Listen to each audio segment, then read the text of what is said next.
क्या topic start किया हुआ था? पार्किंसोनिज्म। ठीक है जी। पार्किंसोनिज्म के इटियोलॉजी पढ़ी। ठीक है। कौन से न्यूरॉन्स जो थे वो डैमेज हो जाते थे? डोपामिन के न्यूरॉन्स डैमेज हो जाते थे। डायरेक्ट इनडायरेक्ट पाथवे पढ़ा। डायरेक्ट पाथवे का फंक्शन क्या था? फैसिलिटेट करवाना मूवमेंट को, कौन सी वॉलेंट्री मूवमेंट को, और इनडायरेक्ट पाथवे का इनहिबिट करवाना मूवमेंट को। अब आपको दोनों में पता चल गया कि डिसऑर्डर कहाँ पर आएगा, ठीक है ना, एरर कहाँ पर आएगा।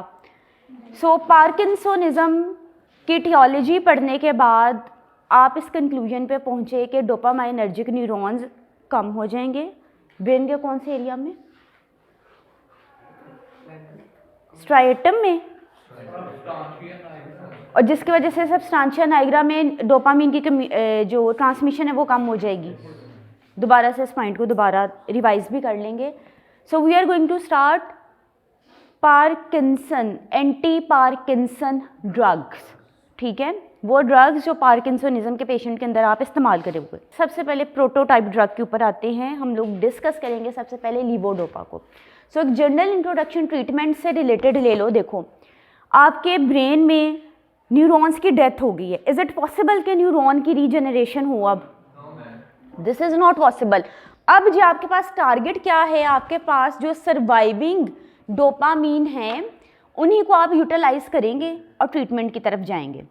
अच्छा, अब यहाँ पे जी आपने कोशिश करनी है जो आपके पास डोपामाइनर्जिक न्यूरॉन्स रिमेनिंग हैं उनको आप किसी तरीके से मेंटेन करें, सिम्टम्स को रिलीफ करें। अब ऐसा तो नहीं ना कि आप पेशेंट के इस डिजीज़ को, न्यूरो डीजेनरेशन को रिवर्स नहीं कर सकते, नहीं ना कर सकते। एक ये बस आपके पास कंक्लूजन है। सो भी अब इस पॉइंट ऑफ व्यू को जहन में रखते हुए अब आप ड्रग्स की तरफ जाओगे और पेशेंट की मैनेजमेंट करोगे, सिम्टम्स को रिलीव करने की कोशिश करोगे। बस इसके अलावा आपके पास और कोई हल नहीं। आप ये नहीं कह सकते कि भी मेरे पास कुछ ऐसी मेडिसिन हो जिसके इस्तेमाल से जी पेशेंट रिकवर कर जाए और दोबारा से इसको जी पार्किंसोनिज्म की तरफ ना आ जाए। नहीं, this is not possible. Neurons आप चाहे मेडिकेशन भी इस्तेमाल करो, न्यूरॉन्स डैमेज होते जाएंगे। आप अपनी जो मैनेजमेंट ऑप्शन है उसको चेंज करते जाओगे। अभी हम सबसे पहले प्रोटोटाइप ड्रग पढ़ने जा रहे हैं, दैट इज़ लीवोडोपा। अच्छा जी, एल डोपा को हम इसमें डिस्कस करने जा रहे हैं। सो लीवोडोपा एंड कार्बिडोपा दो डिफरेंट ड्रग्स हैं लेकिन कम्बिनेशन में इस्तेमाल करेंगे। सो एग्जामिनेशन का क्वेश्चन है कि what is the mode of action of levodopa, why carbidopa is used in conjugation with levodopa, दोनों की रेशो कितनी है। ठीक है, इस किस्म के जर्नल क्वेश्चंस हैं, लेकिन एंड में हम लोग एक सिनेरियो बेस्ड क्वेश्चन भी डिस्कस करेंगे। सो अब लीवोडोपा जी आपके पास ड्रग है जिसने अल्टीमेटली ब्रेन के अंदर जाने के बाद डोपामीन बनाना है। सो क्योंकि डोपामीन की शॉर्टेज है, सो यहाँ पे क्वेश्चन अराइज होता है डायरेक्टली आप डोपामीन क्यों नहीं इस्तेमाल कर रहे? क्योंकि डोपामीन ब्लड ब्रेन बैरियर को क्रॉस नहीं कर सकती। लीवोडोपा आपके पास ऐसी ड्रग है, उसकी कैरेक्टरिस्टिक्स अभी देखते हैं, जो कि ब्लड ब्रेन बैरियर को इस्तेमाल करेगी और डोपामाइनर्जिक न्यूरोट्रांसमिशन को रीस्टोर कर देगी नियोस्ट्राइएटम में। अच्छा, आप लोगों ने पाथवे पढ़ा था, नाइग्रोस्ट्राइएटल पाथवे। ठीक है, नाइग्रोस्ट्राइएटल पाथवे में क्या था? नियोस्ट्राइएटम और सब्सटेंशिया नाइग्रा एक दूसरे के साथ कम्युनिकेट कर रहे थे। नियोस्ट्राइएटम से गाबा के न्यूरॉन्स निकलते थे और न्यूरोट्रांसमीटर कहाँ पे रिलीज करते थे? सब्सटेंशिया नाइग्रा में।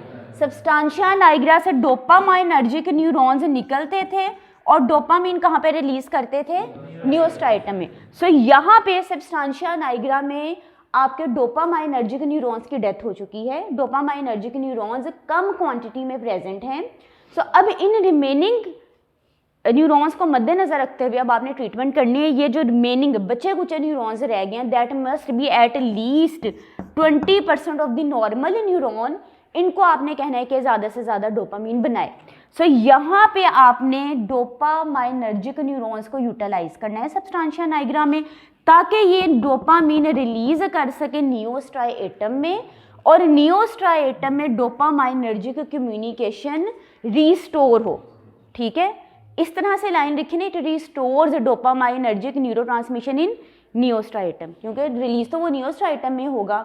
ठीक है, bye enhancing this synthesis of dopamine, और डोपामीन की सिंथेसिस कहाँ पे एनहांस करेंगे? उन न्यूरॉन्स में जो कि सब्सटेंशिया नाइग्रा के न्यूरॉन्स हैं।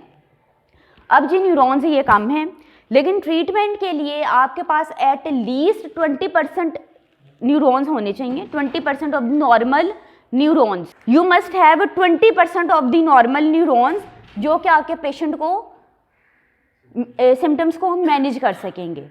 ठीक है, अब जी क्या होगा, आपके पास सबसे पहले पार्किंसोनिज्म का पेशेंट आता है, सबसे पहले जो आपको ट्रीटमेंट आप उसको देते हो, आप उसे लीवोडोपा एडमिनिस्टर करोगे, क्योंकि फिलहाल आपके पास कुछ ना कुछ न्यूरॉन्स तो बचे हुए हैं।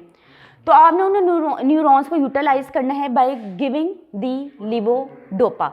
जैसे ही आप पेशेंट्स को लीवोडोपा देते हो, तो लीवोडोपा से क्या होता है, इसमें मेंशन है कि response towards the levodopa is consistent. Consistent का मीनिंग है रिलायबल है, स्टेबल है, उस सिम्टम्स को वो ओवरकम कर देती है। अच्छा, अब क्या है, आपका पेशेंट आया, आपने पेशेंट को लीवोडोपा दी, उसके बावजूद कुछ पेशेंट्स कंप्लेन करते हैं ड्रग इफेक्ट वेयर ऑफ हो गया। वेयर ऑफ मीन्स ड्रग का इफेक्ट ख़त्म हो गया। ठीक है, ड्रग का इफेक्ट ऑफ हो गया, यानी कि लीवोडोपा मेरे पास एक ऐसी ड्रग है जिससे रिलेटेड मैं एक टर्मिनोलॉजी पढ़ूंगी, that is on off mechanism. क्योंकि इस ड्रग की हाफ लाइफ शॉर्टर है, हम फार्माकोकाइनेटिक्स में पढ़ेंगे। पेशेंट ने ड्रग ली, प्लाज्मा लेवल उसका, जाहिर अब जब बॉडी से वो पूरी तरह से निकलने लगी है ड्रग, तो प्लाज्मा लेवल उसका कम हुआ, तो उस टाइम पे तो ड्रग बॉडी में है ही नहीं, तो सिम्टम्स को कैसे ओवरकम करेगी? ड्रग का इफेक्ट ऑफ हो गया, वेयर ऑफ हो गया। ये एक लॉजिकल बात है जो हमें समझ आती है। अच्छा, बाज़ पेशेंट्स क्या है, उनकी कंप्लेन है कि अभी आपकी ड्रग हाफ लाइफ की तरफ नहीं गई, बॉडी से एलिमिनेट नहीं हुई, उसके बावजूद वो कंप्लेन करते हैं कि कभी कभी उन्हें वेयर ऑफ इफेक्ट आते हैं। इसकी कोई साइंटिफिक रीज़न हम लोगों के पास नहीं है। ठीक है, अच्छा, अब यहाँ पूरी ड्रग को स्टडी करते हुए ये बात याद रखना, आप पार्किंसोनिज्म के अंदर ऐसी ड्रग्स दे रहे हैं जो डोपामीन के लेवल को बढ़ाती हैं, जबकि साइकोसिस के अंदर वो ड्रग्स दे रहे थे जो कि D2 रिसेप्टर्स को ब्लॉक करके डोपामाइनर्जिक ट्रांसमिशन को इनहिबिट करते हैं। दोनों ऑपोजिट हैं, तो क्या इन दोनों ड्रग क्लासेस के दरमियान ड्रग इंटरेक्शन आ सकती है? सोजिन में ड्रग इंटरेक्शन आ सकती है। फिर हम लोगों ने डिस्कस किया था कि आपके पास कोई ऐसा पेशेंट आ जाए जो साइकोसिस और पार्किंसोनिज्म दोनों का पेशेंट है, उसमें कौन सी आप ड्रग इस्तेमाल करेंगे? सो ये डिस्कशन हम लोगों की अभी पेंडिंग है। फिलहाल आपके पास इतना क्लियर हो गया। अच्छा, साइकोसिस की उसमें हमने ड्रग पढ़ ली थी कि कौन सी ड्रग देंगे। क्लोज़ापिन एक आपने बताई थी, सारा अब इसका ट्रीटमेंट पढ़ेंगे। ठीक है, अच्छा ओके। अब जी, अच्छा जी, अब क्या है, द क्वेश्चन इज कि आपके पास पेशेंट आया, आपने उसे लीवोडोपा दे दी, आपको ये भी आइडिया हो गया कि लीवोडोपा का हाफ लाइफ कम है, लेकिन साथ ही साथ आपने लीवोडोपा के साथ साथ आपने अपने पेशेंट को कार्बिडोपा भी देनी है।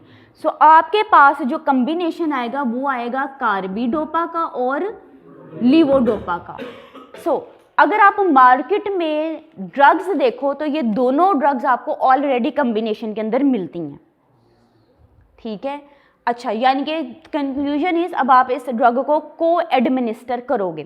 को एडमिनिस्टर क्यों करोगे भाई? दिस इज द फैक्ट कि आपके पास ये जो लीवोडोपा ड्रग है, ठीक है, जिसको हम एल डोपा भी कह रहे हैं, ये कन्वर्ट होती है डोपामीन में। डोपामीन में कन्वर्ट होने के लिए एक एंजाइम इसको फैसिलिटेट करता है जिसका नाम है डी कार्बोक्सिलेज। डी कार्बोक्सिलेज, ये डी कार्बोक्सिलेज एंजाइम आपका CNS में भी प्रेजेंट है और पेरिफेरी में भी प्रेजेंट है। आपको डोपामीन कहाँ पे चाहिए? आपको CNS में चाहिए, पेरिफेरी में तो नहीं चाहिए। अच्छा जी, अब जी मेरे पास ये डी कार्बोक्सिलेस जो पेरिफेरी में प्रेजेंट है, इसको मैं कहूँगी पेरिफेरल डी कार्बोक्सिलेस एंजाइम। जो कि CNS में प्रेजेंट है, इसको मैं कहूँगी central D carboxylase enzyme, just identify करने के लिए कि ये प्रेजेंट कहाँ पर है। अब यहाँ पे कार्बिडोपा देने का मकसद क्या है कि कार्बिडोपा आपके पास ऐसी ड्रग है जो ब्लड ब्रेन बैरियर को क्रॉस नहीं करेगी, सिर्फ पेरिफेरी में रहेगी और डी कार्बोक्सिलेस एंजाइम को इनहिबिट कर देगी। और इसका सिग्निफिकेंस ये होगा कि अब आपकी लिवोडोपा डोपामीन के अंदर कन्वर्ट नहीं होगी जब तक वो पेरिफेरी में है। ठीक है, क्लियर? अब क्या होगा, आपके पास लिवोडोपा जो कि पेरिफेरी में है एज सच रिटेन है। ठीक है, कार्बिडोपा की वजह से अब उसका लेवल, प्लाज्मा लेवल मेंटेन है। ठीक है, अब इस लिवोडोपा ने पेरिफेरी में तो नहीं रहना, इसने क्रॉस करना है आपका ब्लड ब्रेन बैरियर। आपके पास आपकी ये ड्रग जिसका नाम लिवोडोपा है, this is an amino acid. ठीक है, अब आपके अमाइन ट्रांसपोर्टर या अमीन ट्रांसपोर्टर्स क्या करेंगे, लिवोडोपा को उठाएंगे और उठाने के बाद ब्लड ब्रेन बैरियर में क्रॉस करवा देंगे और CNS में इसको फेंक देंगे। ठीक है, क्लियर?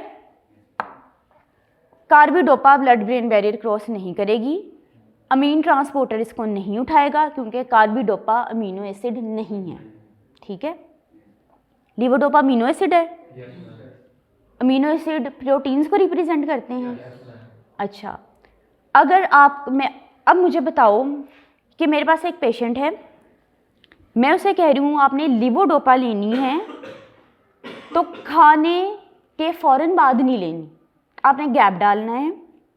ठीक है, और ख़ास तौर पे जब आप लिवोडोपा ले रहे हो हाई प्रोटीन डाइट को आप अवॉइड करोगे। क्यों? Protein, fish, meat amino acid है। अब ट्रांसपोर्टर क्या करेगा, जाहिर है वो प्रोटीन भी तो अंदर जाके ब्रेक डाउन होगी, तो वो उनको उठाने की कोशिश करेगा बजाय इसके कि वो लिवोडोपा को उठाए। तो हम क्यों एक कंपटीशन दें। सो खाने के बाद आप कुछ देर का वक्फा रखेंगे, उसके बाद आप पेशेंट को कहेंगे कि अपनी ड्रग ले, इट मीन्स आपने एम्प्टी स्टमक ड्रग लेनी है। क्लियर? तो ये छोटे छोटे क्वेश्चंस आप लोगों ने याद रखने। अगर तो आपकी यही लिवोडोपा पेरिफेरी में, CNS के बाहर पेरिफेरी में डोपामीन के अंदर कन्वर्ट हो जाती तो इट मीन्स डोपामीन का लेवल प्लाज्मा में बढ़ जाना था। डोपामीन का लेवल अगर बढ़ जाता तो आपके पेशेंट में डिफरेंट सिम्टम्स, साइड इफ़ेक्ट्स आना शुरू हो जाने थे। 3 इंपॉर्टेंट साइड इफ़ेक्ट्स जो आपके बुक के अंदर मेंशन है, that is nausea, vomiting, cardiac arrhythmia and hypotension. ठीक है, अभी तक तो हम पढ़ते आ रहे हैं कि डोपामीन जो कि कैटेकोलामीन है वो बीटा-1 रिसेप्टर पे बाइंड करता है और हार्ट रेट को बढ़ा देता है, वेसल्स की कंस्ट्रिक्शन करवा देता है। ऐसे ही है, तो ये हाइपोटेंशन कैसे करवाएगा, दिस इज़ द क्वेश्चन। ठीक है, इसके ऊपर सोचना है। ये ANS में कैटेकोलामीन्स के अंदर था। ठीक है, इसको नेक्स्ट क्लास में डिस्कस करेंगे, पढ़ के आना है।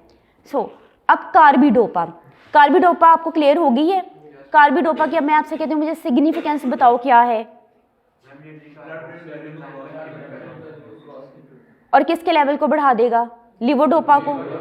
अब आपको लिवोडोपा की डोज अपने पेशेंट को कम देनी पड़ेगी। लिवोडोपा डोपामीन में कन्वर्ट नहीं हो रही तो डोपामीन से एसोसिएटेड साइड इफेक्ट्स पेशेंट के अंदर पेरिफेरी में नहीं आएंगे। ठीक है जी, लिवोडोपा। अब आप लोग फिगर्स के ऊपर गौर करते जाना, हम लोग ये सब कुछ पढ़ चुके हैं।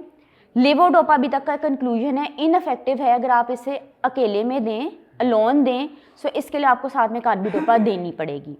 ठीक है, फिगर में आपको डोपामीन का स्ट्रक्चर नज़र आ रहा है। ठीक है, और डोपामीन के साथ साथ आपको लिवोडोपा का स्ट्रक्चर नज़र आ रहा है। दोनों स्ट्रक्चर्स को कंपेयर करो। डोपामीन में आपको डोपामीन के स्ट्रक्चर के अंदर आपको अमीन ग्रुप मिल रहे हैं, 2 हाइड्रोक्सिल ग्रुप मिल रहे हैं। तो ये वही स्ट्रक्चर है जो हम लोगों ने कैटेकोलामीन्स में डिस्कस किया था। क्योंकि इसके ऊपर अमीन ग्रुप आ गया, 2 हाइड्रोक्सिल ग्रुप आ गए, अब ये ब्लड ब्रेन बैरियर को क्रॉस नहीं कर सकेगी because now this is polar. So अगर मैं लिवोडोपा की बात करूं, लिवोडोपा में देखो ऑरेंज कलर में कार्बोक्साइल ग्रुप अटैच है, अमीनो एसिड है, अमीनो एसिड है। So this is polar but it will cross the blood brain barrier. क्यों? With the help of the amino acid transporter. देखो डोपामीन भी polar है लेकिन वो एक अमीनो एसिड नहीं है, ठीक है, वो कैटेकोलामीन है। लिवोडोपा के ऊपर कार्बोक्सिल ग्रुप भी है, ठीक है, जिसकी वजह से वो एक अमीनो एसिड है, ठीक है, लेकिन वो पोलर है। इसके बावजूद ब्लड ब्रेन बैरियर क्रॉस करेगी with the help of the transporter. Polar दोनों ही हैं, दोनों में डिफरेंस ये है, डोपामीन कैटेकोलामीन है, लिवोडोपा अमीनो एसिड है, ठीक है, लेकिन ये amino acid blood brain barrier cross क्यों कर रहा है? With the help of the amino acid transporter. Dopamine तो अमीनो एसिड है नहीं, उसे ट्रांसपोर्टर क्यों उठाएगा, उसे क्यों रिकॉग्नाइज करेगा? ठीक है जी। अब लिवोडोपा जो आपके ब्रेन में गई, ये लाइन रिप्रेजेंट कर रही है कि इसने ब्लड ब्रेन बैरियर को क्रॉस किया और क्रॉस करने के बाद आपकी ब्रेन के अंदर चली गई। अब इसमें से आपके लिवोडोपा के ऊपर से कार्बोक्सिल ग्रुप रिमूव होगा।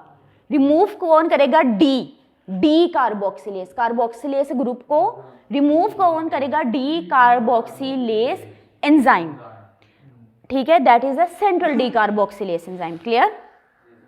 देखो अब आ गई ये ब्रेन में, और ब्रेन में आने के बाद ये डोपामीन के अंदर कन्वर्ट हो गई है। ये सारी की सारी कन्वर्जन न्यूरॉन के अंदर हो रही है। वो न्यूरॉन जो कहाँ पे प्रेजेंट है? सबस्टांशिया नाइग्रा में प्रेजेंट है। अब ये एक्शन पोटेंशियल आएगा, सोडियम चैनल्स ओपन होंगे, कैल्शियम चैनल्स ओपन होंगे, कैल्शियम अंदर जाएगा और वो वेजिकल जिसके अंदर डोपामीन स्टोर है वो आपकी साइनेप्टिक मेम्ब्रेन के साथ फ्यूज करेगा और डोपामीन रिलीज होगी नियोस्ट्राइएटम में, जहाँ के डोपामीन की कमी थी, ठीक है। अब ये एसिटाइल कोलिन को कहेगी, न्यूरॉन को कहेगी, एसिटाइल कोलिन के न्यूरॉन्स को, कोलिनर्जिक न्यूरॉन्स को कहेगी कि एसिटाइल कोलिन रिलीज नहीं करनी, एक्सेसिव मूवमेंट्स नहीं करवानी। क्लियर? सो जी, अब आप थोड़ी सी डिस्कशन कर लेते हैं कार्बिडोपा के ऊपर। कार्बिडोपा क्या ब्लड ब्रेन बैरियर क्रॉस कर रही है? नहीं कर रही। अब कार्बिडोपा के स्ट्रक्चर के ऊपर देखो, लिवोडोपा में कितने अमीन ग्रुप्स थे? 1, एक था। कार्बिडोपा के ऊपर एक एडिशनल अमीन ग्रुप है, मिथाइल ग्रुप है। क्या अब ये अमीनो एसिड रहे? Now this is not an amino acid. So भी अगर ये अमीनो एसिड नहीं रहा तो अमाइन या अमाइनो एसिड ट्रांसपोर्ट या अमीनो एसिड ट्रांसपोर्टर इसको उठाएंगे? नहीं उठाएंगे। सो जी आपके पास कंक्लूजन आ गया आपका, बेसिकली ये जो कार्बिडोपा है that is alpha hydrazino carboxylic acid, ना कि अमीनो एसिड। क्लियर? सो जी अब आपने ये ड्रग देनी है, दोनों ड्रग्स देनी है कॉम्बिनेशन में, कार्बिडोपा और लिवोडोपा का कॉम्बिनेशन देना है। रेशो कितनी होगी इसमें दोनों ड्रग्स की? 1:4। कार्बिडोपा 1, लिवोडोपा 4 और 1:10। देखो अगर मैं 1:4 की बात कर रही हूँ कार्बी और लिवोडोपा में, ठीक है, अगर ये 25 मिलीग्राम है तो इसका 4 टाइम्स 100 मिलीग्राम हो जाएगा, ठीक है। 1:10 भी दे सकते हैं डिपेंडिंग ऑन द कंडीशन। अगर 1:10 यानी कि हम 10 टाइम्स इंक्रीज करने जा रहे हैं, इफ दिस इज 10 मिलीग्राम तो ये कितनी हो जाएगी? 100 मिलीग्राम। फिर अगर दिस इज 25 मिलीग्राम, ये कितनी हो जाएगी? 250 मिलीग्राम, ठीक है। तो भाई ये आपके पास ड्रग्स जो हैं, ये वाली ड्रग आपके पास मार्केट में अवेलेबल है। सिग्निफिकेंस आपने वो जो पहले डिस्कस की कार्बिडोपा की क्या आ गई कि इंक्रीज करेगा लिवोडोपा के लेवल को। कैसे? क्योंकि पेरिफेरी में इसको मेटाबॉलिज्म नहीं होने देगा, जिसकी वजह से हमें लिवोडोपा की डोज कम देनी पड़ेगी, ठीक है। और ये क्या करेगा, अगर तो लिवोडोपा पेरिफेरी में डोपामीन में कन्वर्ट हो जाती तो साइड इफेक्ट आने थे। So this will also reduce the side effects. Side effects कौन से? Nausea, vomiting, cardiac arrhythmia, hypotension. Clear? अब आप अपनी लिपिनकॉट की इस डायग्राम के ऊपर गौर करो। इस डायग्राम में क्या है कि जी, अच्छा इस डायग्राम में जाने से पहले देखो मार्केट में कौन सा ब्रांड अवेलेबल है आपके पास? सिनामिड। ओके, सिनामिड में कौन सी 2 ड्रग्स हैं? Carbidopa, levodopa. कार्बिडोपा कितनी क्वांटिटी में है? 25 milligram and levodopa doses form क्या है? टैबलेट है। टैबलेट है तो हम पेरीफ्री भी डिस्कस करते जा रहे हैं ना, ठीक है। अच्छा टैबलेट है और फार्मास्यूटिकल कंपनी कौन सी है इसकी? OBS। ओके, अब जी डायग्राम के ऊपर आओ लिपिनकॉट की। आपने अपने पेशेंट को येलो कलर रिप्रेजेंट कर रहा है कि आपने अपने पेशेंट को ड्रग दी, GIT ट्रैक में गई, ऐसे ही है। उसकी मेटाबॉलिज्म होगी GIT ट्रैक में, उसकी मेटाबॉलिज्म हो सकती है पेरिफेरल टिश्यू में बाय द एंजाइम डीकार्बोक्सिलेज, ठीक है। तो भी पेरीफेरी येलो कलर में ही ये डोपा में कन्वर्ट हो सकती है। Dopa was dihydroxy phenyl alanine. अच्छा, लेकिन हमने तो ये कन्वर्जन यहाँ नहीं करवानी है, तो हमने साथ में कार्बिडोपा दे दी जिसने एक डीकार्बोक्सिलेज एंजाइम को इनहिबिट कर दिया। क्लियर? नीचे दिखाया गया है कि जब रेड कलर में जब कार्बिडोपा दी, ठीक है, तो रेड कलर इनहिबिट कर रहे हैं दोनों मेटाबॉलिज्म को, ना तो GIT ट्रैक में मेटाबॉलिज्म हो रही है, ना ही पेरिफेरल टिश्यूज के अंदर मेटाबॉलिज्म हो रही है, ठीक है, जिसकी वजह से अब साइड इफेक्ट्स नहीं आ रहे, ठीक है। अब एज सच लिवोडोपा उठी और उठ के चली गई आपके न्यूरॉन्स के अंदर। न्यूरॉन्स कहाँ पे प्रेजेंट है? सब्सटेंशिया नाइग्रा में, और वहाँ जाके ये कन्वर्ट होगी इनटू डोपामीन, ठीक है। अच्छा, डोपामीन ही हमें चाहिए ना, डोपामीन अब रिलीज होगी नियोस्ट्राइटम में। क्लियर है? अच्छा, एक पॉइंट यहाँ पे याद रखना, dopamine is also converted into other catecholamines, norepinephrine में भी कन्वर्ट हो जाती, ठीक है।